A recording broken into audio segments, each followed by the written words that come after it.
Olá, companheiros, boa tarde. Estamos começando aqui mais um programa Tição, programa de Preto, nessa quinta-feira, dia 5 do 5, né? Dia 5 de maio. Bom, já vou deixar aqui uma saudação ao companheiro Peter, que se tornou aqui, que assinou aqui, se tornou parte da comunidade da Causa Operária TV, como assinante, né? A prata ao canal, então já vou agradecendo o companheiro e chamando você também a contribuir, a se tornar um assinante, né, da Causa Operária TV e fazer como companheiro Patrick e contribuir regularmente com essa atividade, com a nossa atividade jornalística, para fazer o nosso canal se ampliar ainda mais. Bom, o programa Edição é um programa que uma iniciativa do Coletivo de Negros João Cândido, do Partido da Causa Operária, né? Onde a gente vai externa aqui as discussões e a política, né? E tudo que a gente discute no nosso coletivo, e você pode participar também das reuniões do Coletivo de Negros João Cândido, que acontecem todos os sábados, às 14 horas. Mas a gente vai falar um pouquinho mais da reunião do coletivo e convidar você a participar. Bom, no programa de hoje, a gente tem uma série de notícias aqui para discutir, né? Sobre questões relacionadas à problemática do negro, né? Como denúncias, entre outras. Então, vamos falar um pouquinho também do debate que está se fazendo aí sobre segurança pública, tomando como gancho aqui uma colocação lá do prefeito de Salvador, né? Criticando aí o governador, mas na verdade que ele está pedindo mais repressão, e essa é uma tônica, né, dos governos, principalmente nesse ano, nos anos eleitorais, né? O pessoal começa a fazer demagogia e pedir mais repressão, né? Na verdade, falando mais segurança pública, mas quando a gente sabe que é mais repressão. Bom, nós vamos debater isso daí também, entre outros aspectos aqui. Vamos ter notícias nacionais e também notícias internacionais. Vamos ver como está a situação lá no Guiné-Bissau.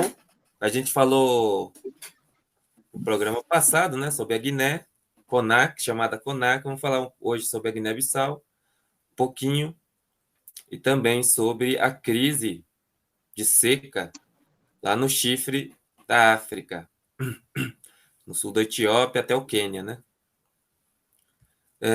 Bom, está comigo hoje aqui o companheiro Eric, companheiro lá de Salvador, e eu vou passar para o companheiro Eric também dar uma saudação aqui para o público. Olá, boa tarde, né? Estamos no final de tarde aqui. A todos que estão assistindo, né? Pedir novamente o pessoal compartilhar e chamar mais gente para assistir. Estamos aqui mais um Tição, né? O programa número 153. E é isso aí, vamos comentar aí muitos temas. Tem muita coisa acontecendo, estamos nos aproximando aí do dia 13 de maio, né? Data da abolição aí, e tem muita coisa a discutir, além desses temas regulares, né, cotidianos da vida do trabalhador negro brasileiro. Exatamente, o dia 13 de maio, né, um dia tão importante, que marca aí a abolição da escravatura no Brasil. Diz que foi 2 semanas de festa, né, a partir de 13 de maio em todo o Brasil, né?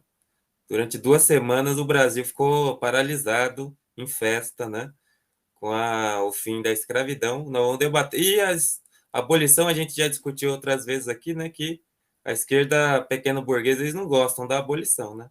Não sei por quê, porque foi uma luta popular vitoriosa, né? Mas eles não gostam da abolição, eles acham... Bom, mas nós vamos debater isso daí, inclusive nós vamos discutir no coletivo atividades que a gente pode fazer aí nesse próximo dia 13. Nós vamos, sem dúvida, colocar aqui para a nossa audiência participar e conhecer. Mas, bom, seguindo aqui, vamos entrar já direto na nossa pauta. E a gente vai começar aqui com os nossos temas de história, né? Os temas históricos. Alguns temas importantes, lembranças e temas culturais, né? Eu vou passar para o Eric, porque ele tem alguns recados aqui sobre história para passar para a gente. É isso aí. É muito importante a gente lembrar aqui, né? A cultura, em geral, a cultura nacional, mas também tem acontecimentos aqui, personalidades estrangeiras também, né? Hoje a gente vai falar isso aqui. Por exemplo, começando aqui pelo a data 32 anos do falecimento, vou citar o nome, eu acho que muita gente não vai reconhecer, Djalma Pereira Dias, Djalma Pereira Dias Júnior, tá ele aí, é o Djalma Dias, ele que foi jogador, né, foi zagueiro, na década aí de final dos anos 50, 60, chegou a jogar pela seleção, né, é considerado assim um dos zagueiros mais estilosos, né, com maior classe e também um dos grandes zagueiros da sua época, né? Tá ele vestindo a camisa do América do Rio. Na época o América conquistava até título internacional, né? Depois ele jogou pelo Palmeiras também, onde conquistou a maioria dos seus títulos. Chegou à seleção no começo dos anos 60, né? Infelizmente não chegou a disputar a Copa do Mundo, né? De 62. Foi preterido aí por. Aí tá aí a surpresa. Ele é pai do mais atual aí, né? Mais jovem de Djalminha, né? Craque aí dos anos 90, né? Que jogou aí pelo Palmeiras também, pelo Flamengo, jogou na Espanha, né? Cracaço aí, diferente do pai, ele era já jogar na frente, né? Armador, camisa 10, e o pai era zagueiro, né? Então, na história de Djalma Dias aí, tem esse fato, né? Ele, apesar de ser um dos principais zagueiros do país, aí desde o início da carreira, né? Final dos anos 50 e todos os anos 60, ele não chegou a disputar uma Copa do Mundo, teve muito perto, 63, mas foi preterido no lugar aí do Bellini, né? Que era veterano aí de 58, e de. Qual era o outro? Esqueci, Bellini e outro, agora me fugiu a memória. Ele que só tinha 22 anos, né? Aí, não, na próxima você vai. Acabou que não foi. Bateu na trave, mas ele sempre foi reconhecido como um dos grandes zagueiros nacionais, referência aí na classe, né? Não dava chutão na hora de sair e tudo mais, né? Tá aí a nossa lembrança. Ele que faleceu em 3 de maio de 1990, né? Faleceu de parada cardiorrespiratória, né? E ele era carioca, né? Nasceu aí no bairro de Vila Isabel, no Rio. Vamos lembrar aqui também o nascimento também de falar pelo nome, essa aqui acho que é mais difícil ainda de conhecer pelo nome. Vicentina de Paula Oliveira. Nascida em 5 de maio de 1917, tá ela aí, mas todo mundo conhece como a diva do rádio, né, uma das maiores cantoras do Brasil, Dalva de Oliveira. Né? Infelizmente a gente não pode mostrar aqui por questões de direito autoral, né? É super complicado mostrar e ter o risco de ter a CLTV derrubada aqui, mas tá aí ela, uma das maiores cantoras da história do Brasil, conhecida como a rainha do rádio, né? Ela tem grande sucesso, né? Incontáveis, né? Mas citando alguns, Ave Maria no Morro, Vingança, Máscara Negra, entre tantos outros, né? Tá ela com Chacrinha, né? Ela é natural de Rio Claro, né? Interior de São Paulo, e fez a sua carreira principalmente no Rio de Janeiro, né? Tá aí ela com Erivelton, o Erivelton foi o primeiro marido dela, né? Foi o primeiro marido dela, e esses três aí chegaram a fazer o trio chamado Trio de Ouro, né? Onde eles, o Erivelton e o Francisco Sena, eles formavam um dueto, né? Aí eles conheceram a Dalva de Oliveira e fizeram um trio, aí ficou conhecido como Trio de Ouro. Ela e o Erivelto Martins, eles foram casados, tiveram 2 filhos, e o casamento não durou muito, né? Ela teve 3 maridos aí, inclusive um argentino, que teve mais uma filha na Argentina, e ela sempre teve uma relação muito conflituosa aí com os maridos, né? Sempre buscando, sempre foi uma pessoa independente, né? Até muito à frente do seu tempo, ela que desde os anos 40, né, fez muito sucesso, chegou a ganhar muito dinheiro, né? E acabou vivendo só boa parte da vida dela sem os filhos, inclusive. Ela brigou muito pelo direito, né, de criar os filhos, e infelizmente não conseguia em nenhum dos 2 casos, né? Nem os 2 primeiros e nem o filho que ela teve com o argentino, né? Um dos filhos é conhecido, né? Peri Ribeiro, que é um cantor e compositor também muito conhecido, e marcou isso na carreira dela, né? Ela teve um período inclusive de depressão, tudo mais, porque ela perdeu a guarda dos filhos, porque ela viajava muito, tudo mais, tinha muito compromisso, uma coisa que é normal hoje em dia, mas nessa época, ainda com os artistas, principalmente mulher, era considerado como uma espécie de vagabundo, né? Então, era mais um argumento contra a mulher, né? Que estava abandonando os filhos, abandonando o lar, que era o que um dos maridos dela, né, queria, né? Que ela largasse a carreira para cuidar dos filhos. E ela queria fazer as 2 coisas como uma pessoa normal, né? Mas está aí a nossa lembrança, Dalva de Oliveira, 105 anos do seu nascimento, completa aí no próximo, hoje mesmo, né, 5 de maio de 1917, para a gente poder ouvir aí, né, à noite aí, quem curte. E para a gente completar aqui, outro músico, outro grande músico, esse já estrangeiro, né, mas, vamos dizer assim, talvez o pai do blues, né, Robert Johnson. Ele que nasceu no Mississippi, né, na cidade de Hazlehurst, não sei se é assim que fala o nome, né? Só que em 8 de maio de 1911, né? Essa data até é contestada, né? Porque aí essas imagens aí são do filme, né? A Encruzilhada, que foi baseado na vida dele, né? Em alguns aspectos da vida dele, né? Principalmente o mais polêmico de que ele teria feito um pacto com o diabo, né? Para poder atingir, né, o nível de proficiência dele, de gravar grandes canções como ele gravou, né? E olha que ele não gravou muito, né? Ele gravou cerca de 40 faixas somente. Tá aí uma das raras fotos dele, até foto é difícil, né? Ele que fez o auge da carreira aí no final dos anos 20 e nos anos 30, mas ele é referência, ele é tido, essa aí é uma foto rara que surgiu nos últimos anos aí, a irmã dele publicou, se eu não me engano, num livro que ela lançou recentemente sobre ele, e ele é considerado aí o pai do blues, né, por ter unido aí os principais elementos, o compasso, né, de 12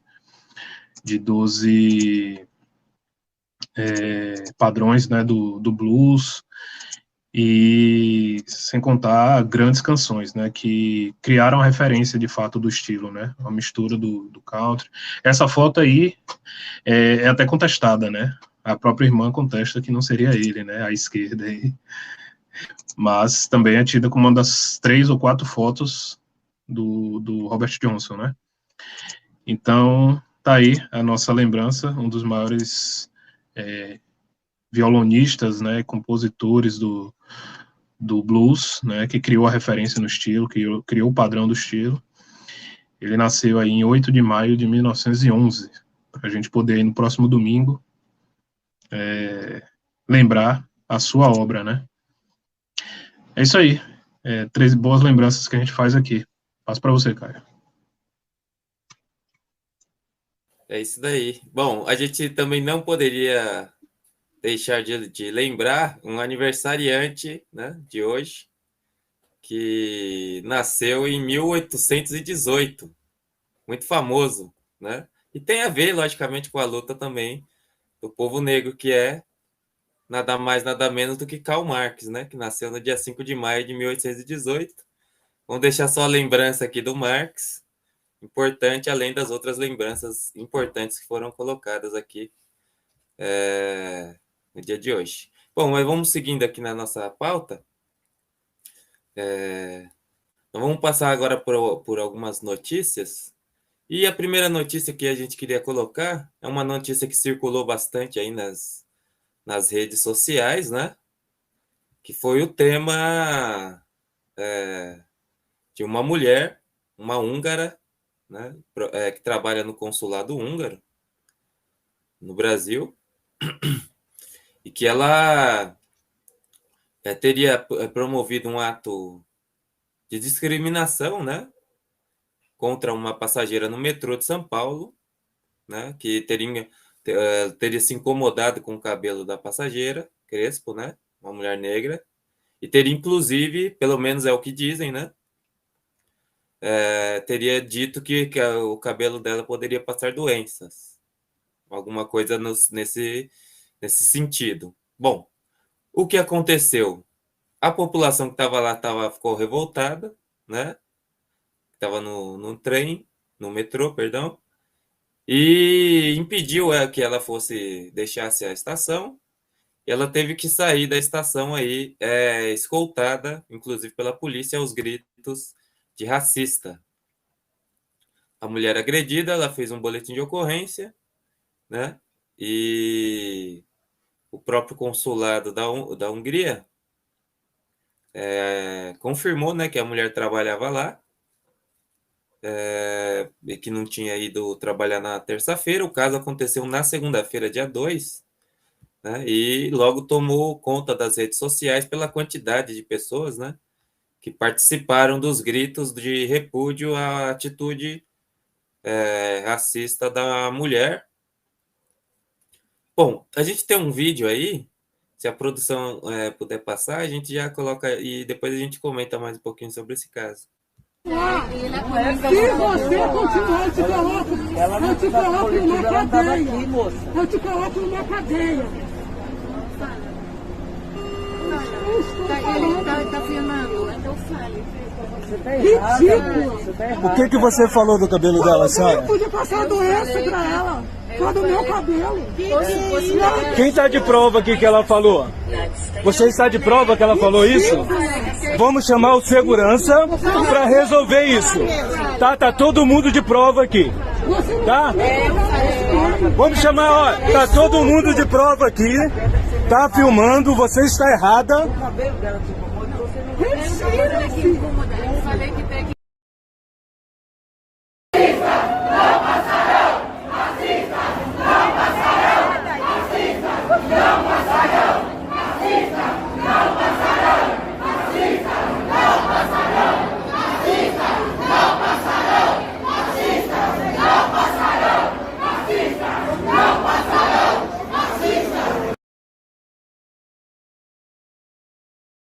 Bom, a gente viu aí os vídeos, né? O primeiro vídeo de uma parte da discussão dentro do metrô, do vagão, e a outra parte que é a população, né? Estava ali no entorno da estação, que protestou lá contra a agressão, né? A atitude discriminatória dessa senhora, caso comprovado, né? Bom, aí foi levada para a delegacia, né? Esse fato, e vão seguir aí investigações para apurar o que efetivamente aconteceu. Bom, mas só destacando alguns aspectos, né? Teria que esperar para ver exatamente.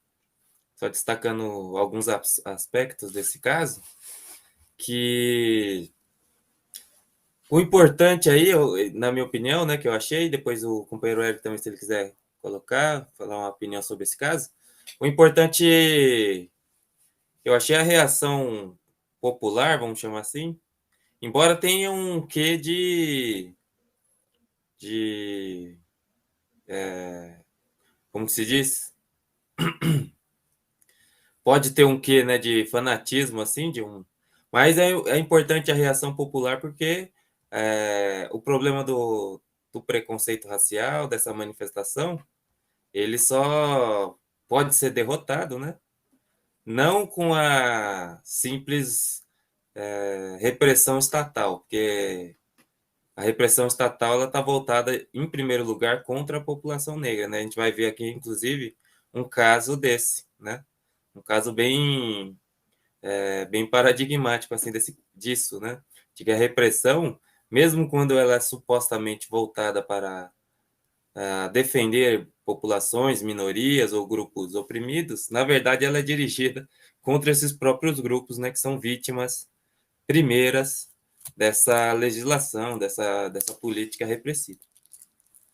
Então o pessoal protestou lá contra a suposta agressão racista, né? Teria que averiguar, mas aparentemente seria isso, né? A mulher insultou uma mulher negra dentro do metrô por motivação racista, né?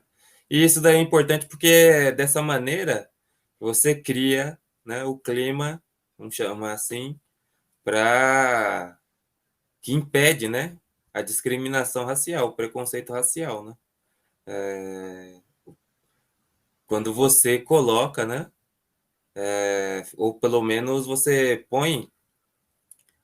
dá a entender, né, mostra, inclusive, para o racista, para aquela pessoa que quer demonstrar que há consequências, né, para o seu ato, que não é simplesmente jurídica, mas tá aí, é um caso a ser analisado, né, para a gente saber mais detalhes do que aconteceu e do que vai acontecer no próximo período, mas a gente viu que houve uma reação popular bem grande, bem ampla, né, e mostrando que tem uma comoção aí grande em favor da população negra contra a discriminação no Brasil, como evidentemente é de se esperar, né? Porque o Brasil é um país de maioria negra ou parda, né? Como se diz, então, a maioria do povo brasileiro. Bom, você quer comentar sobre esse caso, ou, Érica, você quer deixar para o próximo? Depois. Não, rapidamente, né? Essa situação aí, é lógico que a gente defende a reação popular, né? O pessoal tem que se levantar mesmo, né? A gente não tem que aceitar, mas o grande senão aí que embaralha o negócio, que cria confusão, é o seguinte: é quando o negócio vira uma política, né? E a gente tem que deixar bem claro que ronda aí toda a política da esquerda, né? E do chamado movimento negro, etc. Toda essa política identitária que faz um desserviço contra, por exemplo, uma reação popular, né? Por exemplo, a reação popular é natural, as pessoas vão reagir, né, a um preconceito e tudo mais. Só que as organizações aí que a gente tem, né, partidos de esquerda, essas instituições aí que se colocam na defesa do povo negro oprimido e tudo mais, não tem que ficar pedindo repressão para a polícia, não tem que ficar pedindo lei contra o racismo, lei contra isso, lei contra aquilo, né? Porque no final das contas, quem vai sofrer com isso aí é só a pessoa desfavorecida, né? Essa mulher, a gente viu o exemplo, né, que ela foi, tudo bem, a polícia foi lá, a polícia do metrô, né, os guardas do metrô foi lá, tirou ela da confusão e tudo mais. Mas isso é um exemplo do que acontece com o branco, rico, né, ou seja, negro, rico também, quando comete um crime, um abuso contra uma pessoa pobre, o que acontece? A polícia protege, né, como a gente vê nos atos, que a polícia protege os bolsonaristas, né. Então, a lei não está aí para proteger o negro, não está aí para proteger o pobre, né, e não é o caminho para as organizações, né, de luta aí do povo, que deveria ser do povo negro, a luta dos trabalhadores, ficar pedindo mais repressão, né? Aí eles fazem propaganda, pegam esse caso aí, aparece aí nos canais aí de progressista, de defesa do negro e tudo mais, para falar aí, ó, tem que prender essa mulher e tudo mais. Isso não vai resolver. Quantos e quantos casos vai sair prendendo aí? Vamos fazer uma caça às bruxas aí das pessoas que estão falando? Não. finalmente o que resolve mesmo é a mudança da situação econômica de cada um, né, da classe trabalhadora de conjunto, né, de cada um não, da classe trabalhadora de conjunto, né, e só assim a gente começa a evoluir esses aspectos a relação, né, entre opressor e oprimido. E para que isso melhore, você precisa enfrentar a burguesia, né, a burguesia não vai dar isso de graça. Esse é o caminho. Agora, por conta desse tipo de caso aí, aumentar a repressão, aumentar as leis, tudo mais, não vai resolver. E a gente vai mostrar aqui em outros casos. Exatamente. Concordando, né, com o que o Eric falou, esse problema de o aumento das leis, da repressão, né, como a gente falou, não vai resolver, pelo contrário, vai agravar o problema, a situação do negro, e também estabelecer um tipo de caça às bruxas identitário, porque tem uma pressão para isso, né?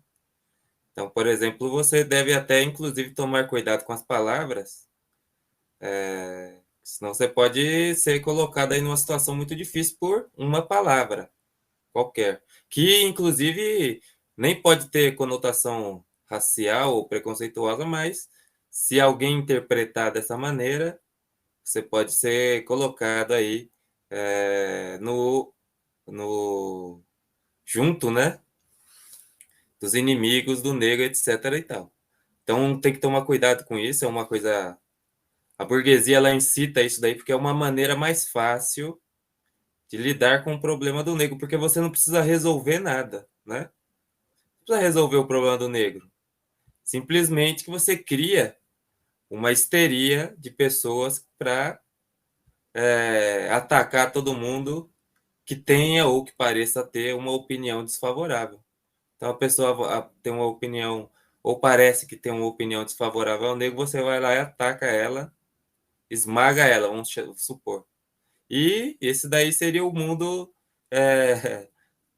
da liberdade do negro, segundo determinados setores da esquerda, né? Mas quando, na verdade, não mudou nada, porque a população negra continuou da mesma, né? Simplesmente se aumentou a repressão. Então, tem esses aspectos, né? Você vê que tem vários aspectos sobre esse caso, né? Então, nós vamos voltar a falar desse caso para ter mais informações, mais detalhes sobre o que aconteceu. Nós, evidentemente, somos favoráveis à reação popular, mas nós não somos favoráveis à caça às bruxas, nem, como o Eric falou, né? Nem ao fanatismo, nem a nenhum fanatismo, né? Mas, bom, vamos seguir em frente no programa. Esse tema é um tema complexo, né, de analisar, como vários outros temas. Bom, mas eu vou falar agora de uma outra notícia que se deu, de um outro aspecto, né, da vida da população negra, que a gente já falou aqui várias vezes, né, que para boa parte das pessoas isso aqui é uma coisa banal, extremamente banal, você faz todo dia ou toda semana, mas para a população negra é uma coisa complexa, né, e até, muitas vezes, extremamente perigosa. O que é? Ir no supermercado.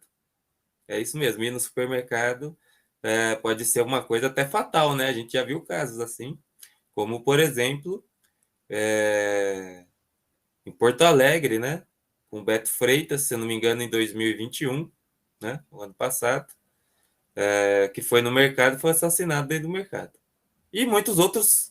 A gente teve o caso lá em Salvador também, né, Eric, lá do Atacarejo, né? Caso, assim, extremamente bárbaro, chocante, né? E nesse caso aqui não foi um caso chocante, mas foi o interessante foi a fala do segurança, né? Que é o segurança do supermercado. É o seguinte, um homem negro, né, de 46 anos, não tem o nome dele, ele está sendo chamado aqui como Roberto. Ele foi num mercado aqui em São Caetano do Sul, aqui no ABC Paulista, inclusive, e ele foi no mercado Carrefour fazer as compras ali, e ele percebeu se está sendo seguido, né, sistematicamente pelos seguranças, né? E ele observou, né, viu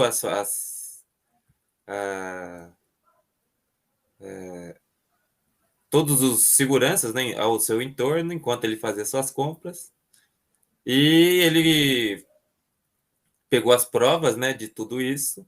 Os seguranças foram com ele seguiram ele durante todo o percurso dentro do mercado, até o caixa, e depois que ele saiu do caixa, até ele levar as compras para fora do mercado. Aí ele se dirigiu ao segurança, né? E, segundo ele perguntou, né, por que eles estão fazendo isso. Aí o segurança teria falado que está cumprindo o dever, né? Aí então ele teria perguntado para o segurança, né, se ele faria a mesma coisa se a pessoa fosse branca. O que, segundo ele colocou no boletim de ocorrência, né, fez um boletim de ocorrência. Segundo ele, o segurança teria dito: eu estou fazendo isso porque você é preto. Se fosse branco, eu não faria. É só destacar isso aqui porque muita gente acha assim que tudo é uma coincidência, né, que está na cabeça das pessoas. Não é que tem uma orientação, por exemplo, para a polícia pegar a maioria da população negra. Não, é porque o policial, individualmente, é que ele que tem essa preferência. Não, não é assim, né? Também no mercado não é assim. Não é que o cara tem a preferência que ele vai perseguir a população negra e não a branca. Não, é porque tem uma orientação, né? Embora o pessoal não fale, porque quem vai falar isso daí, né? Senão vai pegar muito mal. Mas existe, a orientação existe, é evidente, né? E nos mercados, assim, isso daí é uma coisa muito clara também, né? Em todos eles. Tem essa perseguição à população negra. Bom, essa pessoa, né? Ele entrou, inclusive, com um processo contra o Carrefour por danos morais, pelo constrangimento e pela fala, né, do segurança que teria confirmado, falando, não, nós perseguimos você mesmo porque você é negro, então por isso nós vamos acompanhar aqui você para saber se você vai roubar ou não. Quer dizer, o mercado, né, nos dois sentidos, né, da palavra, eles têm a consideração de que a população negra, então, o preconceito aqui, de fato, né, é evidente, e não só o preconceito, como uma prática discriminatória mesmo, né?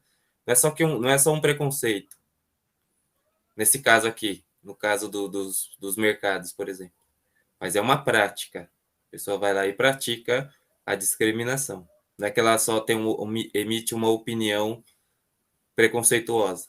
Porque uma opinião preconceituosa todo mundo tem direito de ter, né? Também tem esse problema.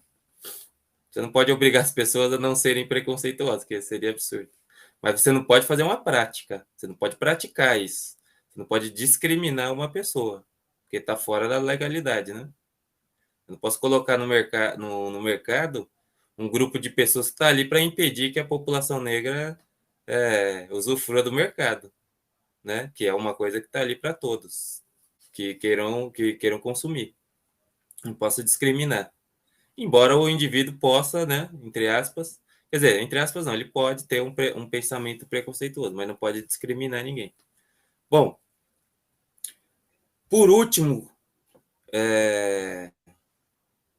eu só vou destacar aqui rapidinho uma atividade, né, que vai acontecer agora a partir do dia de amanhã, dia 6, que acontece todos os meses lá em Belo Horizonte, que é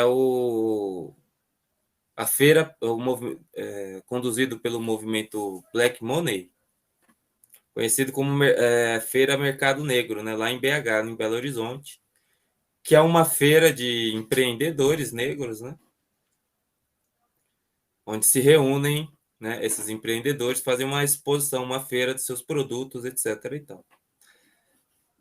Bom, evidentemente que a feira aí é uma atividade, né, de empreendedores, empresários, pequenos empresários negros, que estão tentando aí se ajudar, né, criar uma comunidade. Ela acontece na Rua Araão Reis, então quem quiser ir pode ir lá na Araão Reis, lá em Belo Horizonte, hein, né, em Minas Gerais, no centro de Belo Horizonte. Mas destacar só uma questão, né? que é o problema do empreendedorismo. Como eles... Tudo bem, você tem uma iniciativa dos negros aí de empreender, sei lá. Também é um direito, né, democrático da população negra ser capitalista, embora eles não consigam de jeito nenhum, né? Mas é um direito. Mas eu só queria destacar o seguinte, que é o problema do empreendedorismo, né? Como isso daí pode ser, e muitas vezes vem sendo, né? Uma coisa contra o negro, né? Digamos assim, ouro de tolo, né? Como se diz.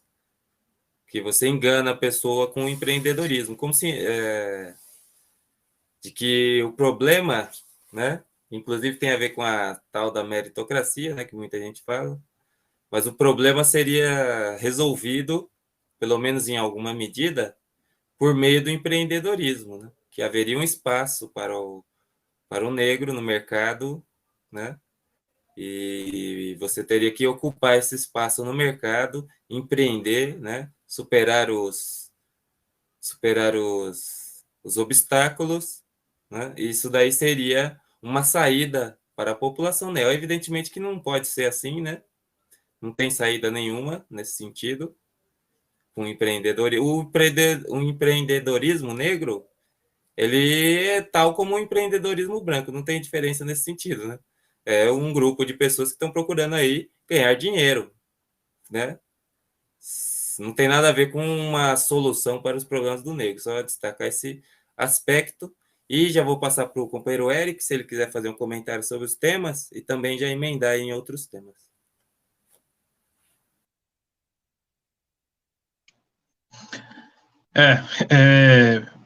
Parece que não, mas as duas notícias estão relacionadas, né? Porque primeiro a gente tratou aí da relação aí dos seguranças aí do supermercado, né? Que no caso o Carrefour, que já é uma prática rotineira, né? Parece que o grande trabalho aí dos grandes líderes aí das negociações com os monopólios, como o Silvio Almeida, né? Que foi lá para dar curso de como ser antirracista, de Jamila Ribeiro, como o Carrefour tem que ser antirracista, né? A gente mostrou no programa anterior como a gente viu a imagem lá, como eles estão sendo antirracistas, né? E agora a gente vê que a política dos seguranças, né, que é o que a gente mais vê, continua a mesma, né? E, por outro lado, a gente tem o identitarismo aí bancando a mesma coisa, né? O tal do empoderamento da mulher negra, né, do empreendedor negro, né? É engraçado que o mesmo negro que é perseguido no supermercado, no shopping, eles querem que seja empreendedor, né? Quer que vire um empreendedor, tá aí. A sorte de muitos negros aí quando não vão no mercado e esboçam qualquer mínimo de reação, né?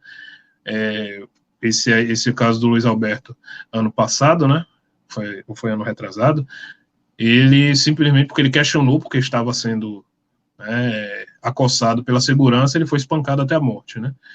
E aí você coloca, como é que é essa política do empreendedorismo? Tá aí a gente está vendo várias imagens genéricas, né, de empreendedores, né, da propaganda do empreendedor negro, né?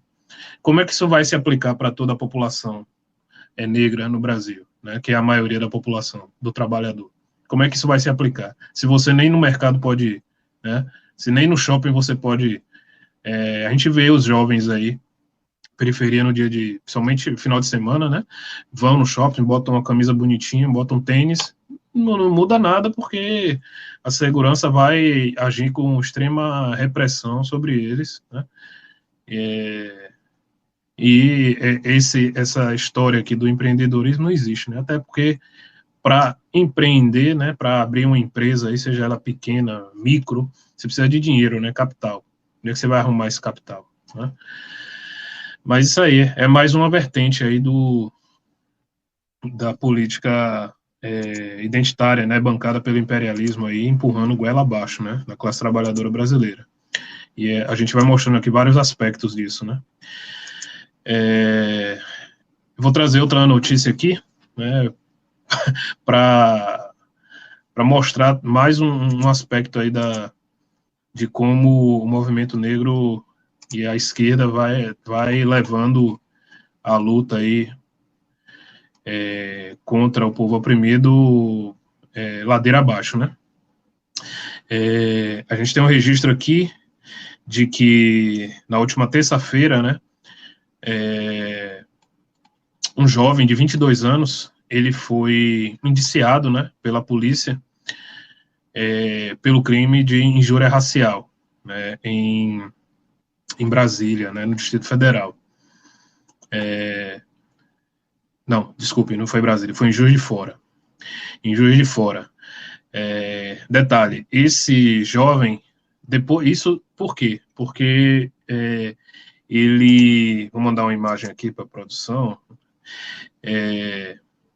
ele teria cometido, né, vários ataques, né, pelas redes sociais a pessoas, né, a várias mulheres, principalmente mulheres, né, a homossexuais também, com xingamentos, né, com preconceito mesmo, com frases preconceituosas, até dizendo que iria se vingar, isso, e pessoas que ele só teria visto pela rede social. Aí, então a imagem, né, que foi publicada pela polícia, né, de uma das redes sociais que ele teria postado, né, um bocado de impropérios, um bocado de absurdo.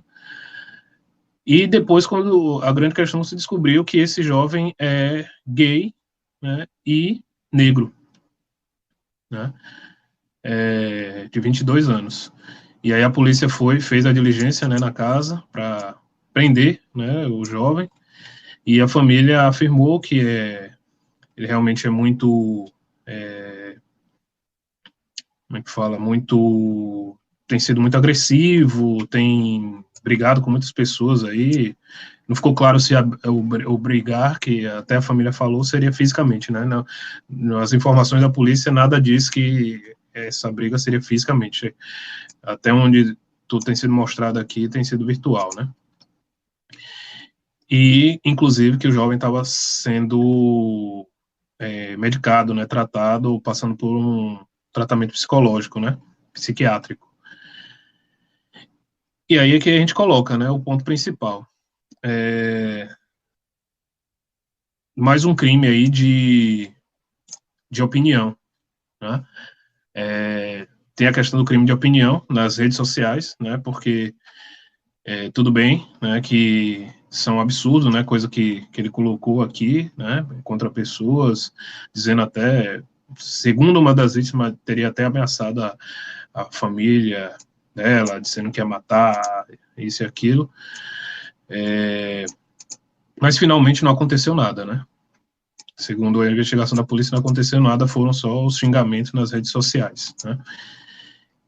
E o outro aspecto que a gente ressalta, que eu acho que tem muito a ver com o que a gente vem destacando aqui, outros aspectos da luta totalmente atravessada do movimento negro aí, é que a injúria racial aí serviu para condenar um negro e homossexual. Inclusive, a agressão, uma das agressões verbais que ele fez foi exatamente de homofobia, né? E agora, como o democrático STF legitimou que a homofobia está equiparada ao crime de injúria racial, então o jovem negro, sob tratamento psiquiátrico, aí foi preso pelo crime de injúria racial, né?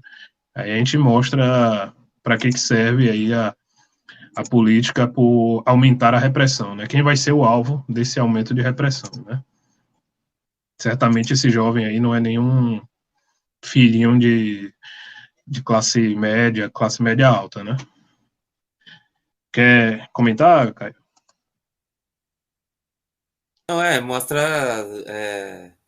o grau de perseguição, né? Você vê que as leis, né, que supostamente combateriam aí ou garantiriam, né, os direitos, determinados direitos de minorias e grupos oprimidos, na verdade, se volta sempre contra essa própria população.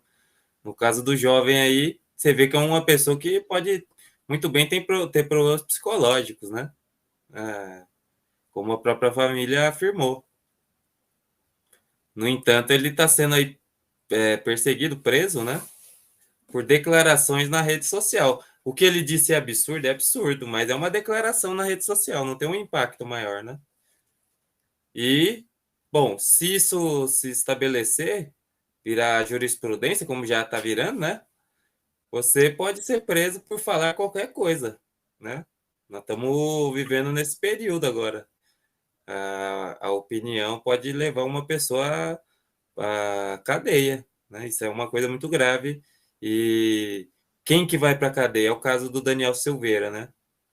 Você viu que ele falou impropérios, né? Que é típico dele, um bolsonarista, não um escroque. Mas quando o STF, que é exatamente igual a ele, condenou ele a quase 10 anos de cadeia. Só que é o seguinte, ele foi perdoado, continua a ser deputado e tudo mais. Mas o precedente está aí. Amanhã pode ser uma pessoa negra que falou alguma coisa, vai pegar 10 anos de cadeia e ninguém vai perdoar ela, né? Então tem que tomar cuidado com esses aspectos aí, quando você pede coisas antidemocráticas para supostamente combater os antidemocráticos, na verdade você está contribuindo com eles, né? Pois é, exatamente. E a justiça, a gente sabe, a justiça não atende, né, a população trabalhadora, né, o pobre, porque precisa de dinheiro, né? Na hora que você vê um rico aí falando essas coisas aí que são para ser enquadradas no crime de injúria racial, homofobia, etc., ele vai ter advogado, vai pagar, e o advogado vai distorcer aquilo tudo ali, torcer até conseguir a absolvição, né? Mas vamos lá. Mais um caso aqui, foi semana passada, né? Mas é importante, tem a ver com essa luta que a gente tem falado aqui. Foi quarta-feira passada, né? No jogo do Corinthians aí, um torcedor do Boca, né? Torcedor do Boca e o do River Plate, se eu não me engano, eles foram punidos, né? O torcedor do Boca Juniors, ele foi tirado de campo, inclusive, foi preso aí pela PM, né? A maravilhosa PM de São Paulo, que não é fascista, que não é nazista, né? Que adora o preto, né? Mas ela prendeu o torcedor do Boca aí por racismo, né? Porque ele estava fazendo gesto racista que estava, mas a gente vai comentar isso aqui. Pedir para a produção passar o vídeo aí. Para quem não viu, vê, né?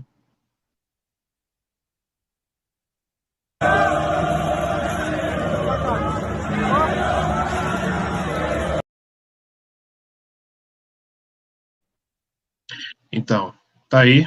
Eu acho que muita gente não viu, porque foi rápido, né? Na TV e tudo mais, às vezes a TV não mostra. Isso é uma coisa que a gente vê acontecer em um monte de lugar. Na Europa tá cheio, né? A gente vê lá os jogadores do Barcelona, Daniel Alves, outros jogadores denunciando racismo. Mas a grande questão aqui, novamente, é o que a gente levantou lá no problema atrás. Aumentar a repressão aqui não vai resolver nada, né? Até porque, vamos novamente pegar o caso concreto. Num estádio de futebol, principalmente onde você tem torcida de verdade, né? Não estou falando assim jogo da seleção, que custa ingresso de 300, 400 reais. Estou falando um jogo normal, né? Corinthians e Palmeiras, Flamengo e Vasco, Flamengo e Botafogo, esses jogos populares, você vai ter torcedor falando um monte de porcaria, né? De palavrão e de tudo. E se a gente for por essa linha aí, de prender as pessoas por fala, por gesto, não vai sobrar torcedor nenhum. Porque a expressão popular, como é no carnaval também, tem de tudo. Tem xingamento, tem gesto. Aí agora, porque tem, por exemplo, tem árbitro mulher, tem bandeirinha mulher, não vai poder chamar o juiz de filho da P, né? Quando ele garfar o seu time, porque seria aí machismo, sei lá mais o que ismo aí, né? Então, novamente, é um tipo de repressão que só vai cair na cabeça do pobre. Então, o nosso interesse aqui é falar aqui tem uns direitistas aí no chat, Caio, Aqui é militância sim, meu jovem. Você está no canal do Causa Operária TV, do Partido da Causa Operária. Nós somos militantes revolucionários, é isso mesmo, entendeu? E nós estamos destacando aqui que é o que é mais importante, a política para o povo negro, para o povo oprimido, não é que as organizações, os partidos, os políticos, os movimentos aumentem, peçam aumento de repressão e nem fiquem pedindo nada a tribunais de justiça, a juízes, a polícia, nem nada. Nós somos pela autodefesa do povo, organização e autodefesa do povo, e para isso o armamento da população, não estamos falando do rico, né? Mas é isso, que a gente tinha de notícia nacional, é isso aqui. Passo pro Caio. É isso aí. Bom, rapidinho que a gente já está aqui no horário já bastante avançado, e a pessoa que está aqui, choque de realidade, na verdade é o seguinte, só para explicar, talvez essa pessoa não tenha conhecimento.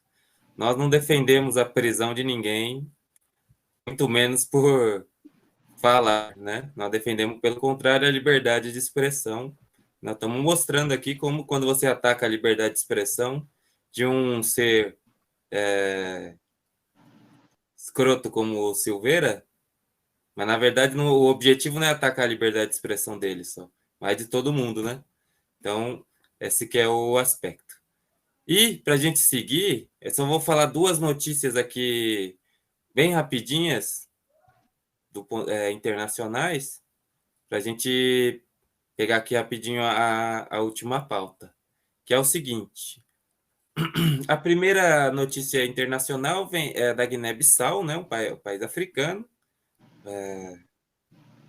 país do Amílcar Cabral, né, famoso revolucionário, que está, como boa parte dos países africanos, né, enfrenta aí muitas crises políticas e turbulências também econômicas, mas vou destacar só o seguinte, que a Guiné-Bissau recebeu, né, tropas que foram enviadas pela Comunidade Econômica dos Estados da África Ocidental, CEDEAO, né, que seria a sigla, né, dessa comunidade.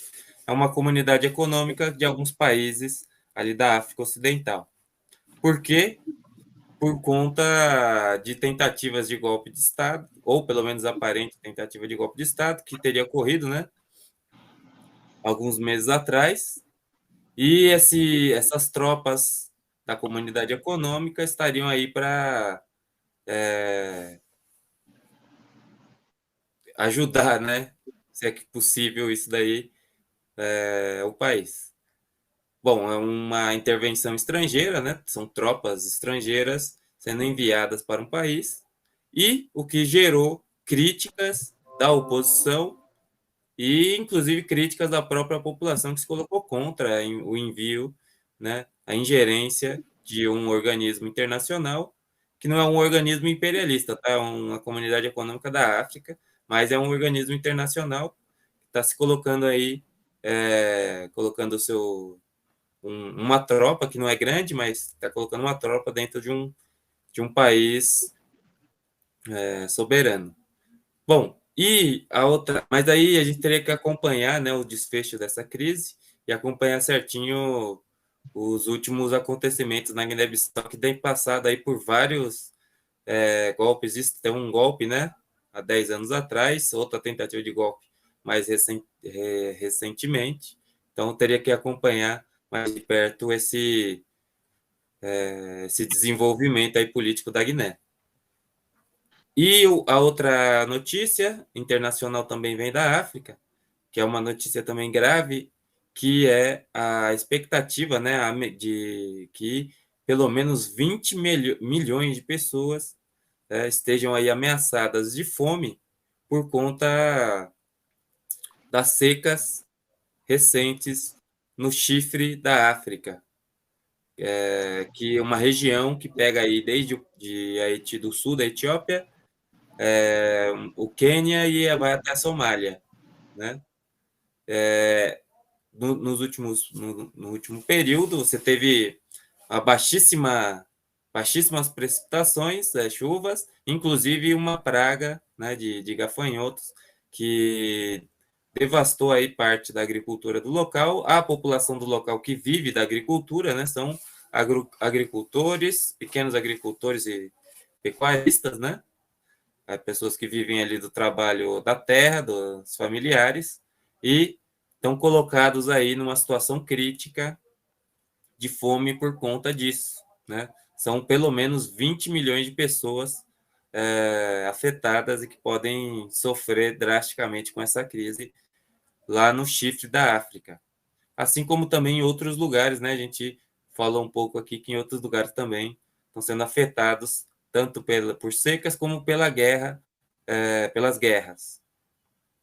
Então tá aí duas notícias rapidinhas aqui a gente viu no mapa, né? A região. São países muito pobres também, né? Aqui a região no mapa, países pobríssimos e que estão colocados aí também diante desse problema das secas, né? E que também é um problema, evidentemente, político, né? Porque, quer dizer, o país até hoje ele não conseguiu se desenvolver, né? Irrigar o local e tudo mais, quer dizer, decorrente também do atraso econômico do país.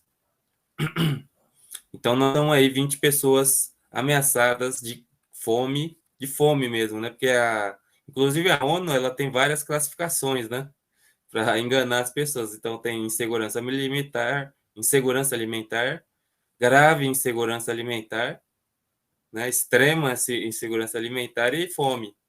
Mas tudo, na verdade, é fome, né? A pessoa está passando fome. Bom, mas aí vamos seguir aqui no programa. Nós estamos pertinho aqui do final, se aproximando, né, aqui do nosso final do programa. Mas antes a gente vai falar aqui um pouquinho desse tema, né, que está aí como título, que é a segurança pública é a senha para aumentar a repressão.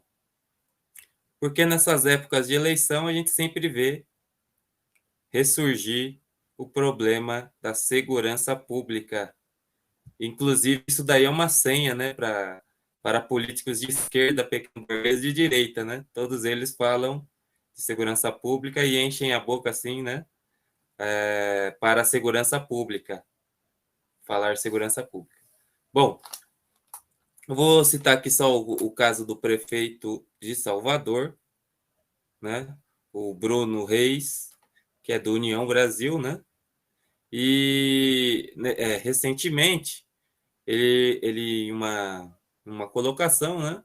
Ele criticou aí o governo do estado, dizendo que a insegurança, infelizmente, entre aspas, né? Palavras dele, toma conta das ruas da cidade.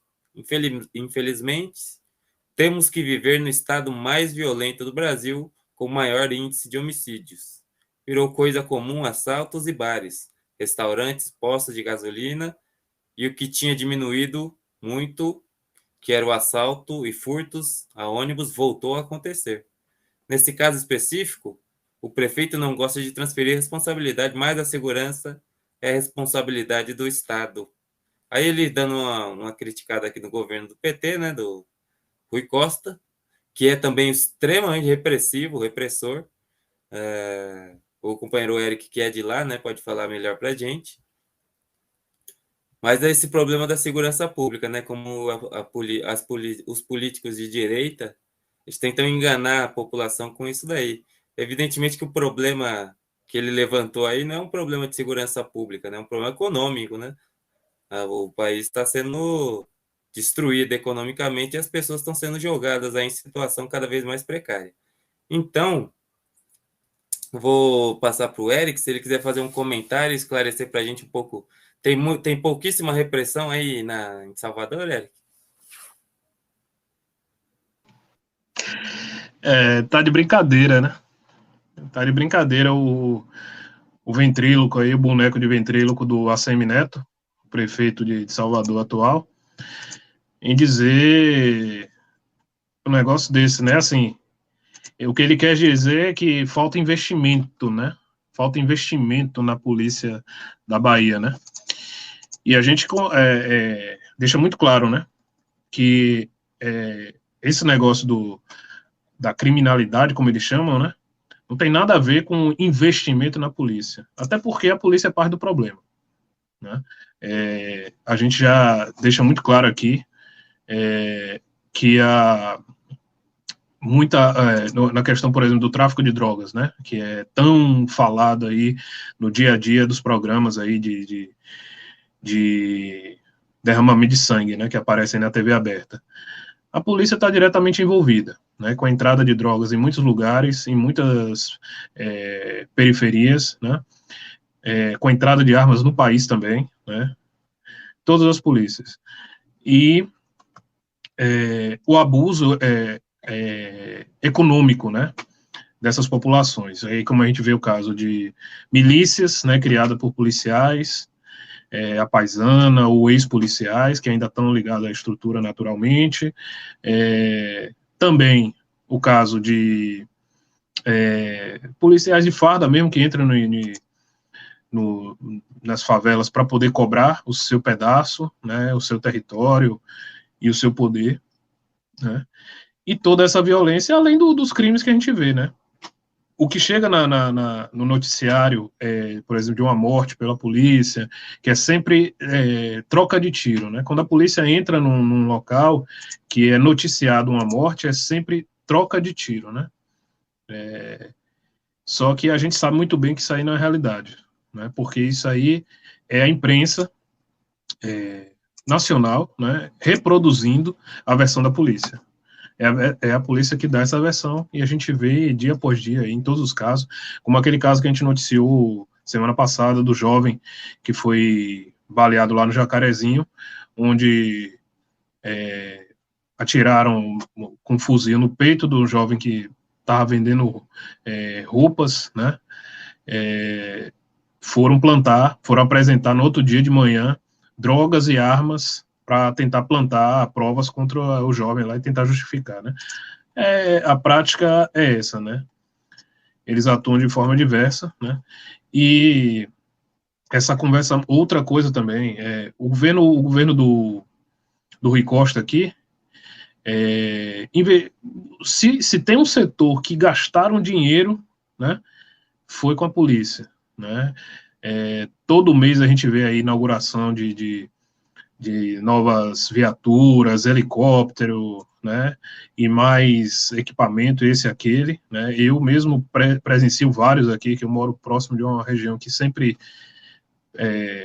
tem essas inaugurações, né, e no final das contas, o mais importante que a gente diz é o seguinte: esse tal investimento, né, que os políticos fazem aí, não resolve nada, né. Pelo contrário, joga fogo, né, joga gasolina nesse fogo, né, para resolver esses pequenos crimes aí, né, de roubos em ônibus, como ele cita aí, o Bruno Reis cita, né, aumentou o número de roubos a ônibus, aumentou o número de furtos em bares, tudo mais. Para reprimir isso aí, como a gente coloca, né, isso é uma questão social. É preciso melhorar a condição de vida geral na cidade, né? É preciso dar emprego, né? Que o governo dele aí, do Bruno Reis, do ACM Neto aí, nunca se preocupou, né, em aumentar os níveis de emprego em Salvador, que são dos maiores do país há décadas, né? Os outros governos também são responsáveis, o governo do PT também é responsável, né? E melhorar as condições de vida da população pobre, né, porque o crime é decorrência disso, né. E o Estado aí, os governantes, é um absurdo um governante, o prefeito, falar isso, e é o mesmo discurso, aliás, do governador. O governador só não joga para ele, né, falar assim, não, realmente não estamos fazendo nada. Ele não vai falar isso, vai falar que estamos fazendo isso e aquilo, e vai prometer fazer ainda mais, né, que só vai fazer estimular a violência, né, da polícia sobre os setores mais oprimidos. E outra coisa, ninguém fala aí, por exemplo, como a gente citou aqui, de onde vêm as armas, né, da onde vêm as drogas que são comercializadas, que é muito pouco que prende O que se apreende é muito pouco do que circula, né? Se o discurso é isso, né? E finalmente a gente não defende nem essa atuação, né? Somente realmente o investimento estatal em escolas, né, em moradias, em emprego, vai começar a melhorar, né, os índices, né, do que eles chamam de criminalidade. Isso tudo para dizer que essa história de segurança pública, né, isso é uma balela, né?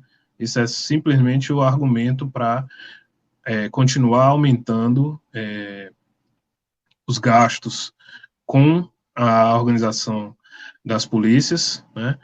E, no final das contas, vai ser inócuo, né? Não vai resolver essencialmente crime nenhum, é enxugar gelo, né? Mas é um tema longo, passo para você comentar aí também, cara. Não, só rapidamente sobre esse tema, né? Que a gente sempre vê isso daí. A gente via, por exemplo, o Marcelo Freixo, né? Ele é um especialista em segurança pública. E toda vez que esses políticos, seja direitista, seja de esquerda, pequeno burguês e tudo mais, usa essa expressão segurança pública, é um mau sinal. Porque, na verdade, a discussão não é sobre segurança pública, né? Porque eles não estão preocupados em resolver esses problemas aqui, né? Que o problema da criminalidade, se ele fosse ser resolvido só pela força, já teria que ter sido resolvido, porque no Brasil é muita repressão que tem, muita, né? O país parece que está em guerra, pela quantidade de gente que morre no Brasil, que é assassinada e tudo mais. Então e a criminalidade também não diminui, só aumenta, né? Então nós temos que ver isso daí. O problema não é um investimento na segurança pública, evidentemente, que não é segurança pública, é repressão estatal contra a população, que engana, né? Porque quem não é a favor da segurança pública? Mas não é segurança, não tem segurança pública. O que tem é repressão do Estado contra a população, contra o cidadão, né?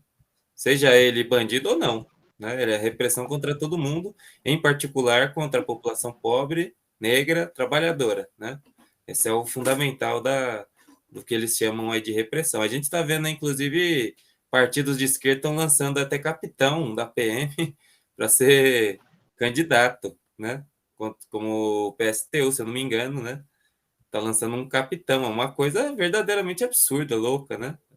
Monstruosa até. Os problemas dessa ordem não pode ser resolvido somente com a repressão, né? Nem com a repressão é o fundamental, mas são outros problemas que têm que ser resolvidos, como o problema do salário, do emprego, do trabalho, da estabilidade, das condições de vida, da educação, por exemplo. Se você quer resolver o problema da criminalidade, você teria que colocar esses problemas em primeiro lugar, né? Trabalho, emprego, renda, né? Consumo, educação, cultura.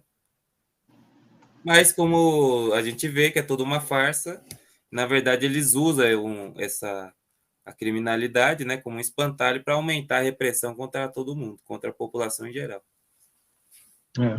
E engraçado, né, cara, que nesse momento que a gente tem aí o bolsonarismo, né, o Bolsonaro fazendo demagogia com as polícias, né, com os policiais, a gente vê a esquerda também disputando, né, a demagogia com os policiais, né, como você bem lembrou, a esquerda está aí desde 2018 lançando vários candidatos policiais, né. Aqui em Salvador a gente teve, o PT lançou a candidata à prefeitura, que era uma major da PM, que foi um fracasso absoluto, né? Lógico, sei quem é trabalhador que vai votar num policial para ser seu prefeito, né? Mesmo com todo o descrédito aí que a política guarda aí para a população, né? Mas não tem condição, né? Inclusive reforçar aqui a palavra de ordem, né? O que a gente levanta, né? A gente defende o fim de todas as polícias, né? Que sejam substituídas aí por organizações populares, né? O povo que tem quem está preocupado em defender a sua rua, a sua casa, é a própria população, né? polícia existe para defender o patrimônio da burguesia, né? E nem faz isso também direito, né? Não defende nem o pobre nem o rico. O rico contrata a segurança particular. Só serve para repressão mesmo do pobre, manter ele lá no gueto, né? A base de muita violência e muito sangue. Mas, para a população em geral, o trabalhador que resolve é a auto-organização, criar comitês de defesa, né, para defender a sua rua, defender o seu bairro, eleger pessoas responsáveis, né, escolhidas pelos moradores, né, que possam efetivamente fazer a segurança do dia a dia, né, desde coisas pequenas até maiores. Coisas maiores, né, como crimes mesmo, assassinatos, tudo mais, aí precisa estar armado e treinado, né. E coisas do dia a dia, que a polícia não garante nada, roubo de celular, roubo de pertences, tudo mais, que você vai na delegacia, a polícia fala, paciência, não tem o que a gente fazer, né? Isso aí só vai ser garantido pela própria população, né? Você ter aí, aí a gente está vendo aí, tudo isso aí inaugurações recentes aí de equipamentos, né, da Polícia Militar Baiana, que o prefeito de Salvador está dizendo que não é suficiente, né? Então, acho que ele queria aí uns 20% do orçamento do Estado para reprimir o trabalhador, botar mais arma de guerra aí, como a gente viu no Jacarezinho, na mão dos democráticos aí, comandantes da PM. Acho que não vai funcionar, né? Isso aí, cara. Beleza. Bom, agradecer aqui os companheiros que estão debatendo no chat, né? Tem o direitista aqui, mas ele já parou. E agradecer especialmente o companheiro Tommy Lee Verga, que mandou aqui o seu superchat e colocou uma pergunta. Os companheiros acham que alguma solução para essa esquerda identitária, eleitoreira e direitista? Bom, eu acho que a solução vai vir da própria classe operária, quando ela se colocar em movimento, né? Aí a esquerda pequena burguesa perde o sentido, porque agora que está meio paralisado, parece que eles têm grande força, mas não é verdade, né? Você acha, Érico? Exatamente. Quando houver um levante aí que está bem próximo, né, a cada dia aí, por conta da crise econômica, crise social, desemprego, etc., houver um levante aí mais acentuado da classe trabalhadora, todo esse movimento aí cheio de perfumaria, cheio de detalhes, vai pelos ares, porque o pessoal vai querer saber de trabalho, de comida no prato, coisas reais, e essa conversa ideológica aí de fundo de quintal vai pelos ares, né? E com eles essas pessoas, né, que não são liderança de coisa nenhuma. É isso aí. Bom, nós estamos terminando aqui o programa, mas antes, eu vou passar para o companheiro Érico, ele vai dar umas indicações aqui de cultura para a gente, e depois a gente volta para eu convidar os companheiros para a reunião do Coletivo de Negros. Exatamente.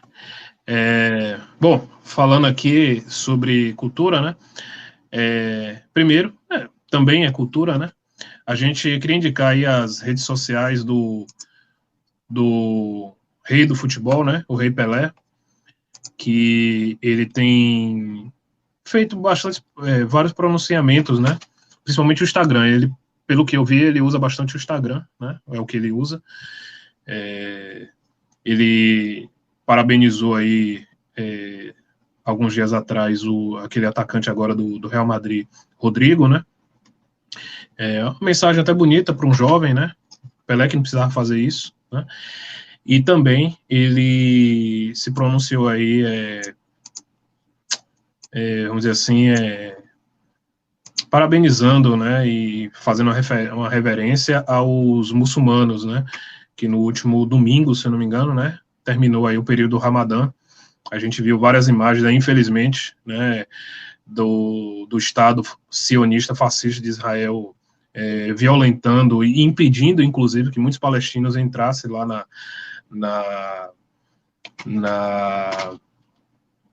não é igreja, né, que eles chamam esqueci o nome, na mesquita, né, mesquita para os muçulmanos, não é mesquita de Al-Aqsa, né, lá em Jerusalém, que é para ser dividida entre os povos, né? Até porque judeus, católicos e muçulmanos todos têm o mesmo lugar como referência, e os palestinos estavam sendo proibidos de entrar, né? E o Pelé fez essa lembrança aí e felicitou aí os povos muçulmanos pelo Ramadã, né? Então, pedi para o pessoal curtir e acompanhar aí, né, o Rei Pelé, né? Que já está aí com a idade até avançada, né? Outra indicação a gente falou aqui no começo, do filme Encruzilhada, né? É um filme de 86.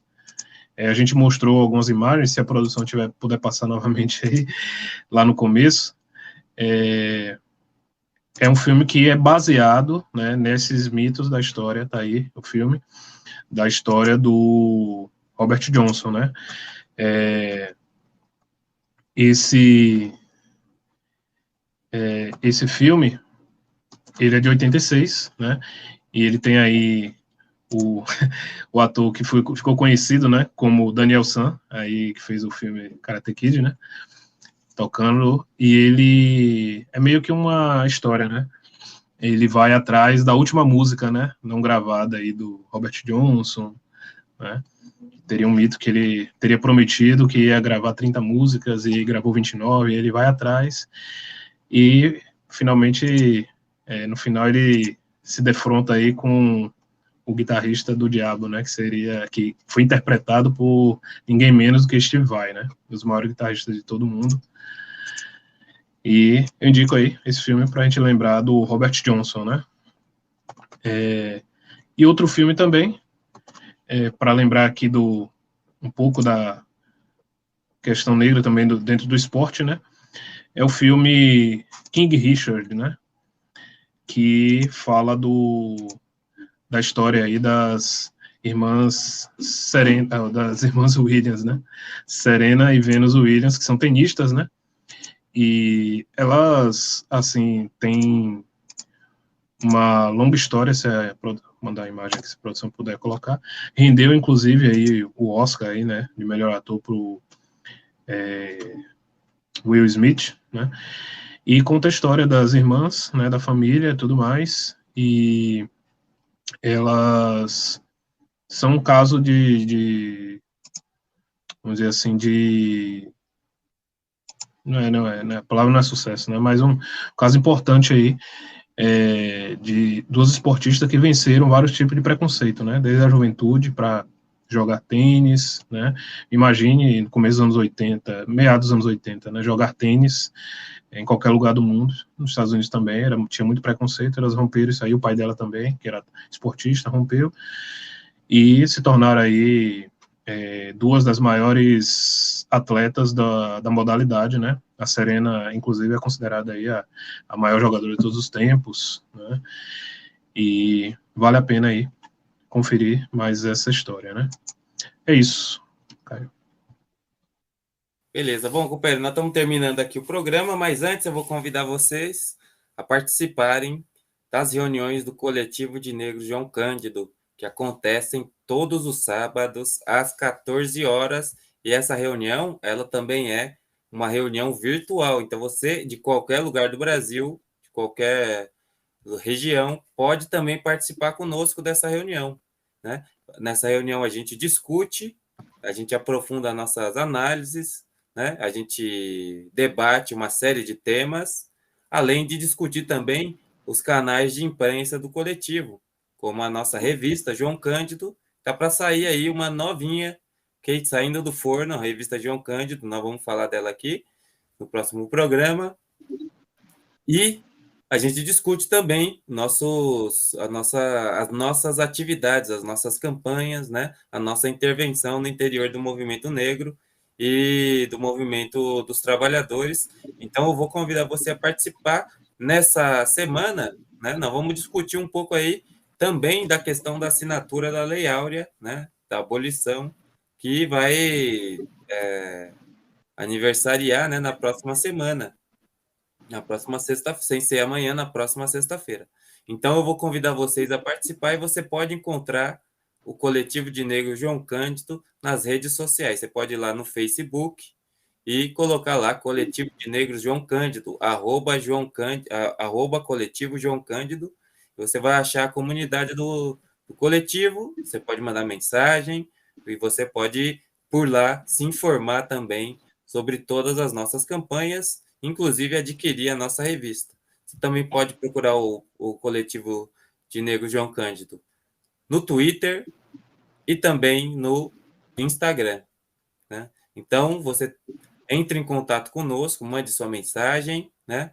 E participe da reunião do Coletivo de Negros João Cândido. Bom, o programa vai ficando por aqui, eu vou passar para o Eric se despedir, mas eu já me despeço por aqui. Então, uma boa noite aqui a todos os companheiros que participaram do chat e agradecer os companheiros que se tornaram membros, que mandaram aqui seus superchats, e até a próxima quinta-feira. É isso aí, pessoal. Só lembrando, a reunião do coletivo é aberta, né? Não precisa ser negro para participar, mas basta estar interessado, né, em discutir os temas aí.